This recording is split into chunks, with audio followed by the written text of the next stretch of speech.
Hey everyone, welcome back to the channel for a review on the 1/6 scale Ghostface figure from Sideshow Collectibles. I hope you enjoy this one. If you do, drop a like on the video and don't forget to subscribe. Follow me on Instagram at DeanKnight333 for plenty of pictures. And come check us out at our store at www.thefigurepit.com. Massive thank you to John Hensley in the USA for picking this up for me and getting it sent over. Done an amazing job, John. Thank you very much. Alright guys, let's get started with a review on Ghostface. Alright, so let's blast through the accessories. There's not too much to talk about here. We have the two knives, one bloody, this one, and then the clean knife. It's just a plastic knife, quite bendy on the blade, so I guess that's to help with lessening the chances of it breaking. It's certainly sculpted nicely. The knife holding hand holds onto it very well. Now, as soon as the unboxing went up, Mr. Shadow Fergo himself, the knife making extraordinaire artiste, incredible talent, got in touch with me and said, I have a 1/6 scale real metal Scream knife, and would I be interested? Of course I'm interested. So yes, we're going to have a little discussion, and hopefully I'll be able to get one off Shadow Fergo, because he's got one ready to go. He sent me a picture of it. It's absolutely amazing, as all of his real metal knives are. So I'll update you guys once I get the real metal knife for Ghostface here. But this one certainly looks the part and does a good job. You can tell it's plastic though. I mean, you wouldn't be fooled into thinking that's a real metal knife or anything like that, but it's nicely done. Here is the clean version. Again, nicely done. All plastic, painted silver and black. That's about all there is to it. And another holding hand for the knife. So you get a left and right holding hand. Now, when I checked, you know, Scream, the original Scream movie, it looked like his gloves were made of material very similar to the material of his actual outfit, the costume. I have heard people say that this figure is actually more based on the Scream 4 appearance, so maybe he had leather gloves in Scream 4. I haven't seen Scream 4 yet, but I definitely will be checking it out now that I've got the figure, and it's apparently based more on that version. And here is, you get two of these. One of them is currently on him, kind of like reaching kind of hands. So I have one holding the knife raised up like it's going to stab you, and this one kind of reaching for you. And then you've got this hand, which is for kind of cleaning the blood off the blade, which I've seen a lot of people do, and it looks absolutely fantastic. So I'll try that for you at some point. It's not really an accessory, but I removed this. It was tied around his waist, and it's not movie accurate to the film, so I took that straight off for the review, but it was on him in the unboxing. If you want to see what the figure looks like with that tied around him, just watch the unboxing video. And a nice box with some nice artwork. I do quite like that with the blood effect. So that will look lovely displayed behind the figure on the shelf. Can't wait to show you, once these videos are done, how he looks amongst the rest of the horror slasher kings. The icons up on the shelf there. Pennywise. Now I just want to address something that I mentioned in the unboxing to do with Ghostface, the body, the elbow situation. I did say that it was not a double bend elbow. And then someone in the comments, although I haven't seen the comment come up under the video, I did get the email, that's where I saw the comment, but when I went to my YouTube channel to reply to it, it's not there. I don't know, I guess YouTube thought it was spam or something weird, but it might pop up later on. But a chap was saying that the body does in fact have a double bend in the elbow, and maybe I just had material getting in the way of the bend. Now, I've used both my hands and I've tried everything to just get the elbow to bend more than that. That really is the absolute limit there. And here is another body with an actual, you know, full-on double bend elbow, and that's the kind of double bend I'm talking about, like really extreme double bend.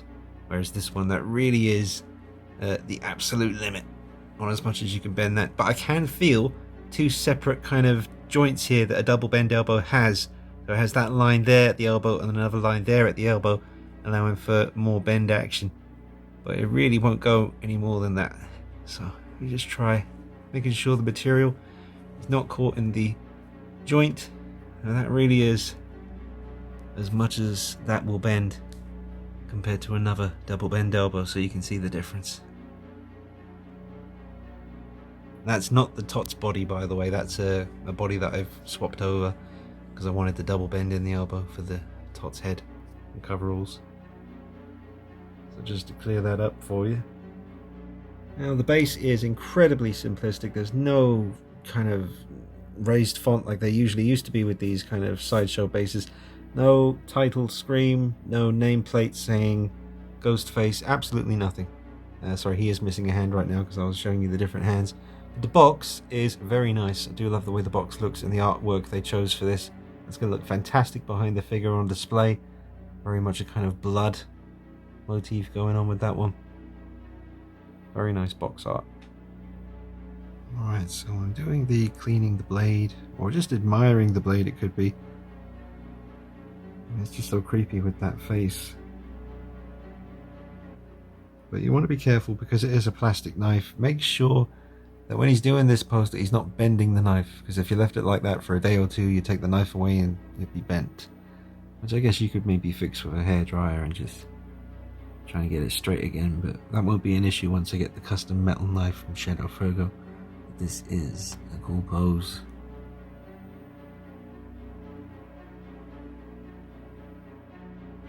Now I just wanted to capture this because zooming in you'd kind of lose how naturally the outfit is just flowing, and while I'm not the biggest fan of the Sideshow bodies, this one certainly is. It's creating a very natural look. I think he looks really nice from here. I mean, I'm just literally just sitting here just looking at the piece, and it's just really, really cool.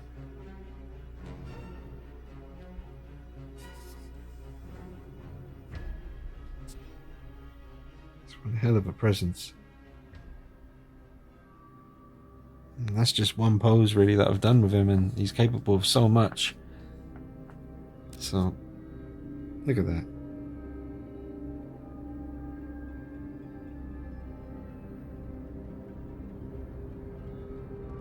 You know, poor old Ghostface is always getting doors slammed in his face. He's always tripping up over his outfit, and you know, it seemed appropriate pose to try and do. But his loose body is kind of making it change. It was looking better before, and now it's kind of moving around. But I lifted up his outfit here so we can see what appears to be and what feels like black denim, like black jeans, and then these boots come up to about here. Has he got socks on? Hold on a minute. Hold on a minute. I'm only doing what's up with a sock situation. Yeah, are they just never-ending socks? He's definitely got some socks on though. That's the point. But they go quite high up. I'm gonna have a look. Hang on. All right, yeah, there you go. So the socks end, and then it's like a black plastic body underneath. But he does have socks, and you didn't have to go to that trouble because you're never going to see them. So, all right, fair enough, Sideshow. I'll give you that. I'll give you the socks. Pretty nice. Tread on the boots. Boots themselves. I'm just turning them all over the place. Dude, what are you doing to me? Oh, look at the boots. Oh, look at your footwear, sir. It's not too bad. Weathered nicely. It's good sculpt. And yeah, decent looking boot. I quite like this pose, kind of leaning in. Perhaps the person who is chasing has fallen over. They're kind of crawling backwards as he approaches.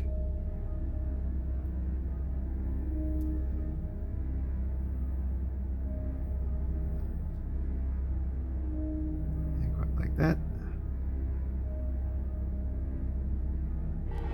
Now it's pretty cool coming at your pose. Now because of the nature of the outfit, it kind of stops you from getting these legs to look like he's really running. You know, otherwise I'd want the leg kind of further back, but you can see it's going to kind of stop the legs from spreading apart too much. He's leaning a little bit too much forward now. But it's pretty cool because the amount of range of movement you have in the neck and the head, you can really get him to kind of lean in but still be looking right at you. And yeah, you can imagine that just coming for you. Now, something definitely worth mentioning is the fact that in the movie Scream, the original movie, the outfit had a kind of sparkly effect to it. And the figure does not have that. In certain lighting, maybe you'd think it's there a little bit, but not really. However, a friend got in touch and gave me some advice about a product I can get and add that kind of sparkle effect to this outfit. So I might go ahead and do that. But I'm not a big enough, like, really obsessed kind of Ghostface fan to really care that it doesn't have the sparkle effect, although it is nice to know that I could fix that if I wanted to, and I'll see how it goes. I might do a bit of research, find out if it's a bit of a pain in the butt to do, if it's hard to work with that stuff, If it's easy, then yeah, why not? But I will let you know more about that in the future. But technically, no, the figure does not have the accurate kind of sparkle on the outfit, although it is a nice kind of material, flows really, really well. I quite love it, really, the way it flows. I think it's very natural looking, and I don't really mind too much about the lack of sparkle, but I would like it to be 100% accurate. But then again, it doesn't say Scream on the box, and I remember hearing about that, whereas the Ghostface character is its own kind of licensing thing, and Scream movie franchise is a separate thing. So, you know, I guess it's just easier to just call it Ghostface and not specify exactly that it's from Scream 1 or Scream 2, 3, 4, whatever. But I have heard people say that the mask is more of a Scream 4 look, a bit more narrow. And that's cool. Looking forward to checking out Scream 4. Have not seen it. Okay, a little height comparison now between two other figures. We have the 3-0 Leatherface on the left and the Jason Voorhees by Sideshow on the right. And height-wise, that seems about right to me. I don't know, so many different people, you know, put on the costume in the movies. There's usually two people kind of fooling people into thinking it's just one Ghostface running around, and different people, different heights playing the characters. So that just in general looks about right to me compared to Leatherface and Jason. We'll get to see him with the rest of the horror slasher kings later on the channel, so make sure you stick around for that. It's going to be awesome seeing him with everybody for a big pose photo session type deal. The chair test. Will he sit in a chair and look natural doing it? Yes, he will, and he will look scrumptious in this lovely little Dark Knight. That was a chair, came with the Dark Knight DX11 Joker by Hot Toys, part of their diorama for the interrogation room. Comes in very handy for tests of this type. Sitting, chilling, killing all the ings. Yeah. Looks pretty creepy like that, arms folded, holding onto the blade. Sitting there, waiting for something. Well, seeing as he comes with the two knives and the two knife holding hands for both sides, I thought I'd go with a double stabby stab. Ooh, look at that. See, that's the worst, man. One knife, maybe you can deal with that because you can try and grab the arm that's holding the knife and then get the knife out of the hand somehow. But two knives, I'd just run. Seriously. And you can still throw one after you and have one left for the close encounter bit. Yeah, man. Stay away from mother flippers with two knives. That's not good. Looks great, though. I had the arms down a little bit lower, but then you weren't getting this cool effect here with these because they were being hidden. Just gravity, you know, doing its thing. But that looks very cool.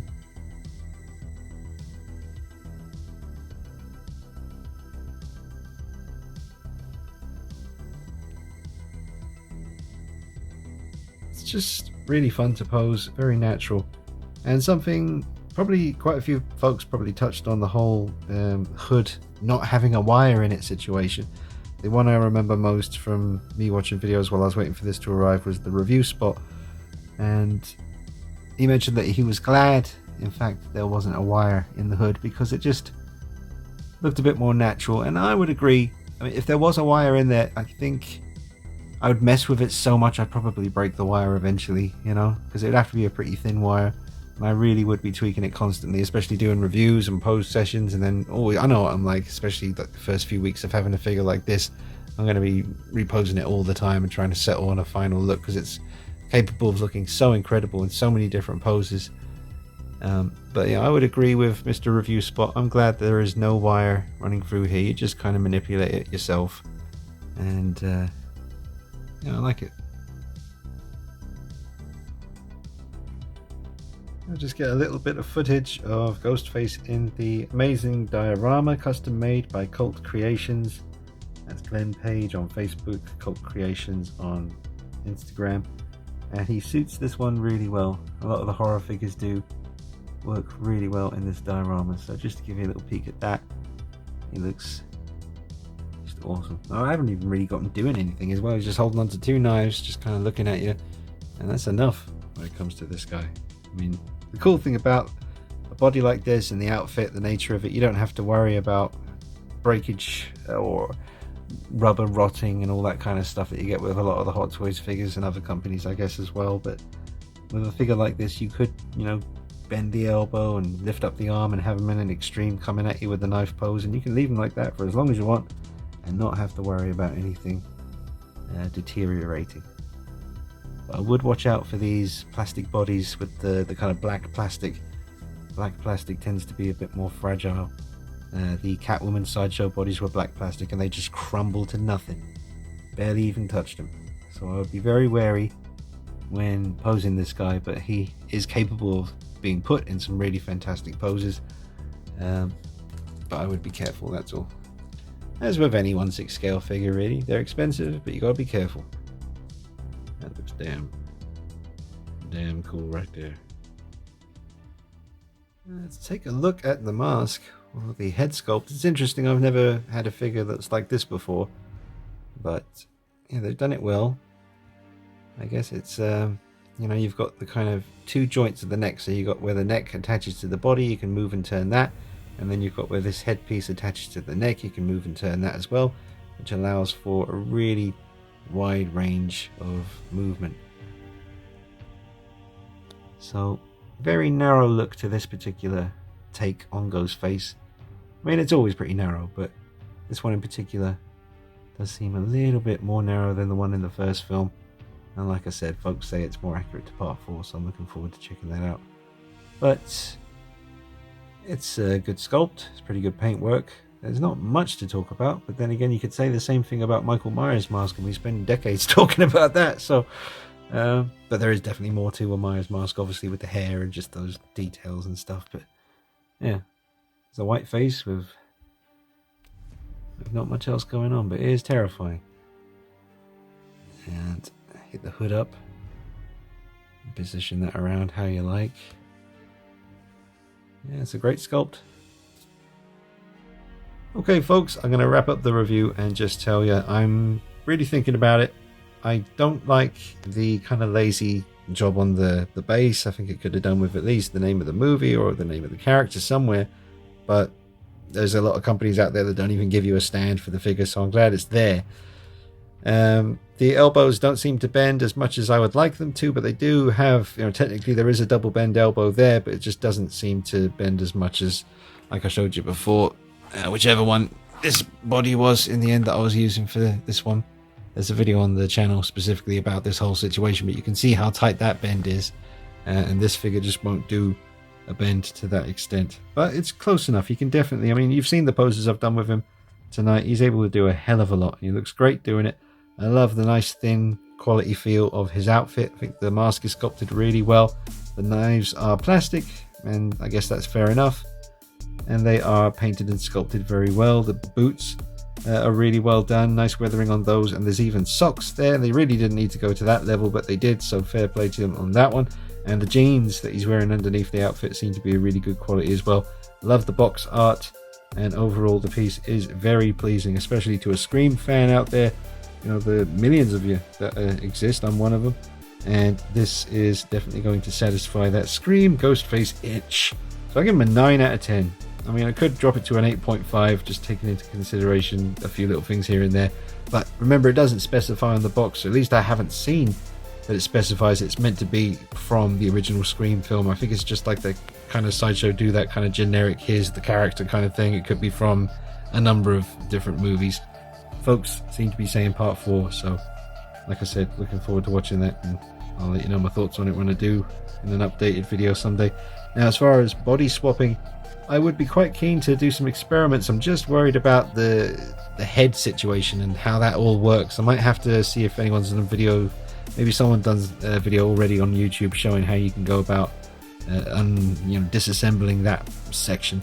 The rest of it is very straightforward. It's just the head and the head sculpt, or the kind of mask sculpt. I don't want to risk breaking anything, but I'll look into it, and if it's easy enough to do a body swap, I will go ahead and do that, just for something a bit more sturdy. But I'd still give it a 9 out of 10. I think it visually just captures it. It does it really well. Great posability, great look, and great presentation. and an excellent Ghostface figure, so no reason not to give it a 9 out of 10. Definitely not perfect, but definitely worthy of your horror collection. And if you've been on the fence like I was for a fair bit, time to jump on off the fence and get the figure, because it's a beast. It deserves a spot in your collection. Thanks for watching, folks. Drop a like on the video if you enjoyed it. Make sure you subscribe to the channel. Hit the bell icon next to the subscription button so you get notifications when I'm putting up the new videos. You don't want to be late to the party. So do the things that you need to do to stay in the loop and let us intertwine ourselves and become what? The collecting... I don't know what I'm talking about. Anyway, Instagram, you can follow me on there at DeanKnight333. We've got a store at www.thefigurepit.com. Check that out. And there's also an Instagram page for the Figure Pit too. Thank you again to John Hensley on Facebook for getting this figure to me so fast. If you want to support the channel, you can do so for $1 a month on Patreon. Put your name at the end of every video, just like the credits of a movie, because all my Patreons are producers of the Dean Knight TV experience. Well, that's what I'll call it today anyway. But yeah, it's been absolutely awesome reviewing Ghostface. Can't wait to put him up there on the shelf with the rest of the guys and bring you more content on that real soon. Yeah, 9 out of 10, fantastic piece, really happy with it, highly recommended. Thanks for watching, folks. See you soon, take it easy.